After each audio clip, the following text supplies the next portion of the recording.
Beaded Dresses Mystery. Princesses of Chadwick Castle, Adventure Book 2. Emma Wright. Illustrations by assorted artists whose works have entered the public domain. To them the world owes a thank you. To the one true artist, thank you for not making the world just shades of grey. Dedication. To every girl who believes she can be a princess. Copyright 2014 by Emma Wright. All rights reserved. Beaded Dresses Mystery. If you think it's fun to get caught red-handed by your lady-in-waiting, you can bet it isn't, especially since Miss Stencil caught us with our foreheads pressed to the freezing bedroom floor. Who'd have thought Miss Stencil had heard us? We hadn't so much as made a peep when we slid off the bed. We hoped to find out about the clip-clopping outside our bedroom, but now we had more to worry about aside from the mystery of the pink shoes. Even though Belle and I were princesses, Miss Stencil has complete authority to discipline us. Our Queen Mother didn't have time to waste with 10- and 12-year-old girls like us. "I cannot imagine," Miss Stencil began, "what excuse you might have for disregarding my orders. Sleep time is sleep time." She pulled my arm and I followed her back to my massive four-poster bed. She pointed at the pillows and said, "Shut your eyes now, and tomorrow you both will face the music for your defiance." Belle timidly trudged closely behind me. Without another word, Miss Stencil spun on her heels and returned to her bed in the corner. No doubt she was livid. Belle and I lay very still under the goose-down blanket, and we must have dozed off, because before we knew it, Sarah, our maidservant, drew the drapes aside and the sunshine swept into my bedroom. I glanced at Miss Stencil's bed, but she was no longer there. Only her red Bible sat on her bed. Perhaps she was already building a case against us with Mother. At breakfast, Belle and I wolfed down our buttered and marmalade toasts. Breakfast didn't taste as delicious as it usually did. Even the fresh fruit lost its fragrance. We might as well have tasted stale bread. Neither of our ladies-in-waiting turned up, and Belle and I ate silently, awaiting the inevitable. When violin lessons, taught by Monsieur Montaigne, started, Miss Stencil still hadn't turned up to deliver our punishment. Belle and I discussed the matter during our snack break before art lessons. "Did you hear what Cook said this morning?" Belle whispered. "How come Belle always gets the juicy news?" "What? We're going to be boiled with the lobsters?" "Ha, no, silly. I was hiding in the hallway and Sarah flagged Cook down to chat with her, but Cook waved her off. 'No time,' she said. Cook complained that she was tired since she had to prepare more food with the many guests we've been having." "Guests? Anything else?" I asked. Belle clutched my arm. "The cleaning maids complain about working to the bone. But who are these guests? I bet they're staying in those bedrooms down the hall from ours." She nodded vigorously, her eyes wide. She'd only returned to her room that morning to change and had not been back there today. "If we ask too many questions," I said, "we're going to be chopped liver, princess or no princess. I have never seen Miss Stencil so mad. She values her sleep, and we interrupted her cycle. We'd better lie low." "I have an idea." But before Belle could tell me more, our art teacher, Madame Bertha, with her folds of grey skirt, waltzed in. "Why are the easels still in the corner?" She spoke in that high-pitched tone of hers, as if someone was pinching her nose. Her eyes scanned the room, looking for the maidservant who helped in the class. Liliana hadn't turned up for classroom duty that day. This was odd. Belle and I rushed to lift the easels, but Madame Bertha screamed, "Not for princesses to carry furniture!" She stormed out of the classroom just like that. "Why is everyone so upset these days?" Belle asked. I could tell she was afraid. Her lips quivered slightly. I shrugged. 2 manservants breezed in and set up the easels, and everything went like clockwork. But at the end of class, Mother, the Queen of Chadwick, flowed into our classroom with her royal tiara gleaming and her flouncy brocade dress swishing when she walked. Her ladies lifted her train as she swayed in. Our mother was a beauty, even if she was our blood relation. No biases. Once I painted a portrait of Mother reading, but it didn't quite capture her elegance. "Girls," Mother said in her sing-song voice.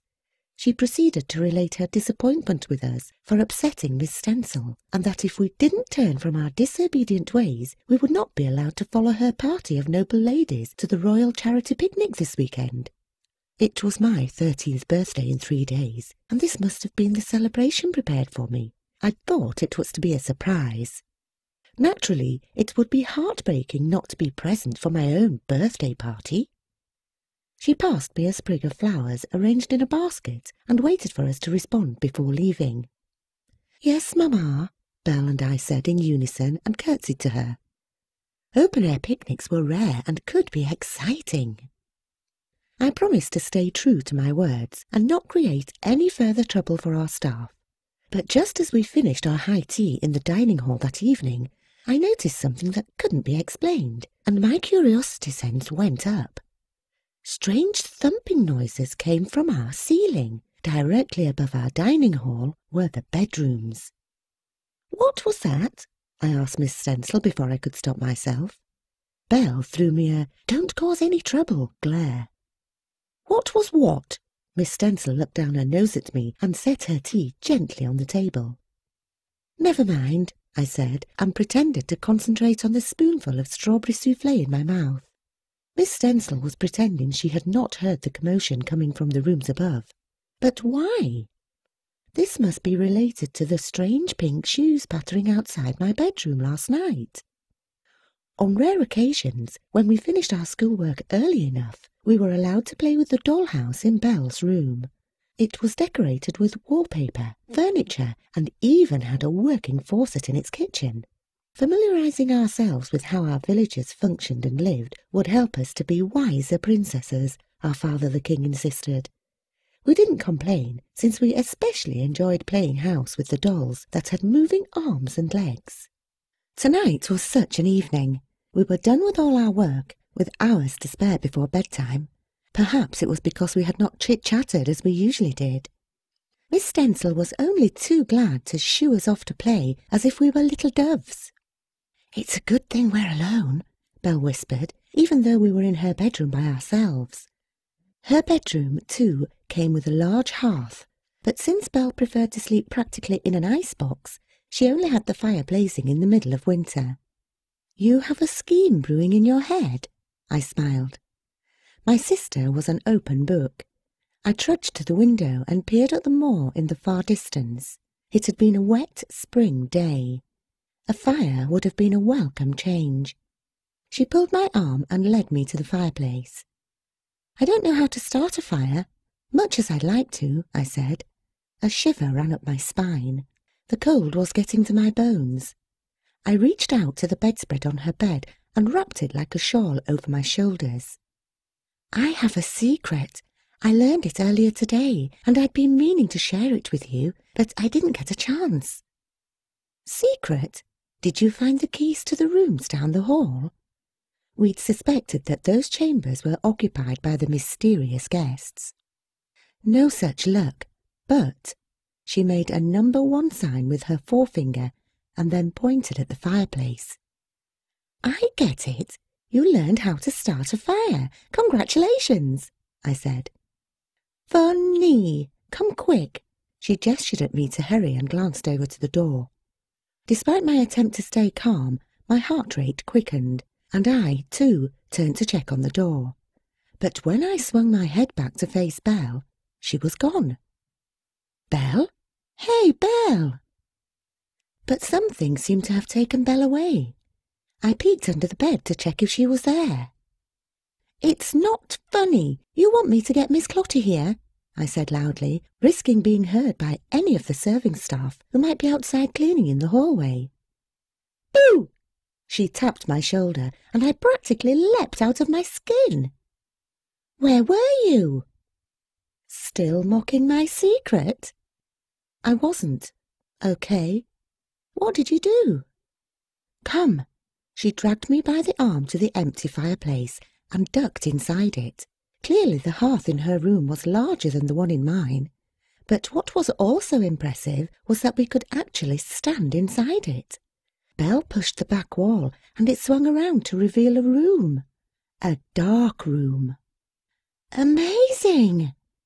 Like my secret? Make sure you never hide in here if they want to light a fire. You could get baked, I warned her. Only if I remained in here, but it's a passage. It goes all the way in. She waved her hand toward the inner part of the dark space. Where does it go? I haven't found out. I came across it this morning after I changed out of my bedclothes. Miss Clotty left me for a bit after she'd buttoned my bodice. I could have sworn I heard someone giggle in the fireplace. I thought they were strange guests, so I went to check. That's when I made this discovery. She gestured about. We need light. I snatched the lamp Belle always had at her side table. Don't burn yourself, Belle said, as she eyed the wavering flames. I scoffed and entered the passageway in the fireplace. What if the door closes on us? Oh, I never thought of that. After I placed a shoe so the wall would not swing back accidentally, we stepped into the secret tunnel. Make sure we don't talk, Belle said, as she tugged my sleeve. If I could hear whoever was in the next room, they'd sure hear us in this passage. She was right. Even our whispery voices made an echoic sound. Do you think this will lead us to the room next door? Possibly. Shh! And she held my hand as if afraid. It wasn't a long tunnel, maybe just 20 steps total, and before we knew it, my forehead, since I was in front, hit a cold wall. I placed my ear to the stone and listened. Nothing. Considering the bearing of the tunnel, we must be close to the exterior wall of the castle. We felt the stones as we shined the lamp upon it. Finally, Belle got mad and kicked at the wall, and it gaped open. A freezing breeze swept into the passageway. The opening, like a doorway, led outside. Below us was our garden, and far off was the moor, with the skies darkening.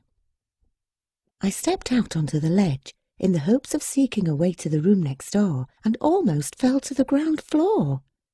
Thankfully, I'd grabbed the lip of the opening in time. That saved me from certain demise. If you'd have fallen, Belle said, Mother would kill you, and we both giggled. We were more nervous than we would admit.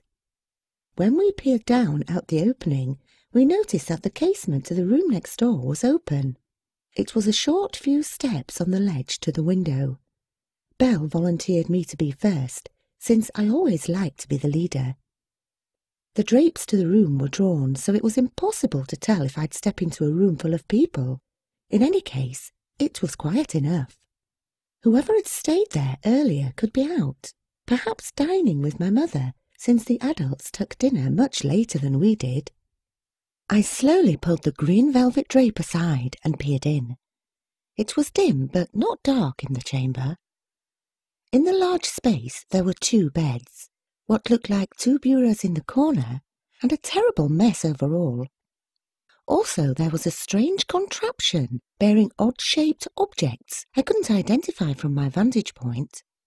I stepped into the room and stood aside so Belle could follow suit. She had the lamp hanging on the crook of her arm. On account of my gown, she almost tripped and smashed the lamp when she fell sideways. It was a good thing the oil lamp wasn't lit, as it broke to smithereens. It was ridiculous doing detective work in a full skirt with layers of tulle underneath. "What do we say if we get caught?" Belle whispered into my neck. Her breath felt ticklish, and I wanted to giggle but stopped myself. "We'd better not get caught, especially not after last night." She nodded, hitched up her skirt, and tiptoed towards the strange furniture with what looked like clothes hangers bearing strange objects on them. In the dim light, we saw jewelled stones and sequins and glittery beads sewn on the objects, each of a different hue. They were costumes the likes of which we'd never seen before, and they were gorgeous, even if their hems ran shorter than the gowns we were used to. Much craftsmanship had gone into these works of beauty, They were almost more beautiful than the dresses our royal mother wore. Almost. And they must have taken special skills to sew them. But who were these beaded dresses for? They reminded me of the work of another artist I had seen but not yet studied, a man named Degas, who painted girls dancing. There, at the bottom of the hanging clothes, was a row of pink satin shoes carelessly thrown onto pink lace. There were easily a dozen pairs of these shoes with box-shaped toes, each exquisitely beaded with pearls and diamonds. I slipped off my own slippers to try on a pair, but they were uncomfortable, so I flicked them off. "What are these?" I asked, knowing full well Belle would have the answers. That was when we heard it. Footsteps and voices laughing right outside the bedroom door. Whoever was staying here had returned, perhaps from dinner. If we rushed to the window to make our escape, we would surely plunge to the ground in our haste. Where to hide? Belle's eyes showed fear. I spread the beaded dresses aside and noticed we could hide behind them if we stayed perfectly still. In no time the guests had unlocked the door with a loud click. Would the guests notice the smashed oil lamp on the floor? But they must carry candles, as the room lit up as they entered. One of the hangers swung back and forth as we shoved the clothes back to cover the gap we stepped through. We hoped no one would notice the swinging hanger as we hid behind them. The bed creaked as if someone had sat on it. We peeked through the gaps in the clothes. There were 3 ladies in the room. "The Princess Elle will be so surprised for her birthday," one said. She sounded foreign. My ears perked up and I glanced at Belle. "The High Queen warned Mistress we must not breathe a word to the girls. They are such curious creatures. It's maddening keeping our stay a secret. It's a wonder they haven't heard our rehearsals," another voice said. "And talking of rehearsals, we'd better get dressed or we'll be late. And you know how Mistress hates it when one of us is late for the dress rehearsal. It's the last few before the grand performance. It would be a shame if the girls found out and are not pleasantly surprised when they come this Saturday." "I know. The Queen has gone through so much trouble to make this special. Let's hurry." And their feet pattered toward the hanging beaded dresses. Belle and I held our breaths. Belle's fingers dug into my arm. My eyes smarted with tears, trying to force their way out of my eyelids. What if they picked the dresses that were directly hiding us? We'd be discovered for sure. And Mother would be so disappointed we'd heard about the surprise performance she'd put together for my birthday. Her heart could be broken because of me. But was the performance the reason why the servants have been overworked? Was that why Mother had overspent? This surprise celebration must have cost more than the elaborate picnics. I held my breath some more, waiting to be caught hiding. Still, my mind worried that my birthday surprise had been the cause of all the trouble.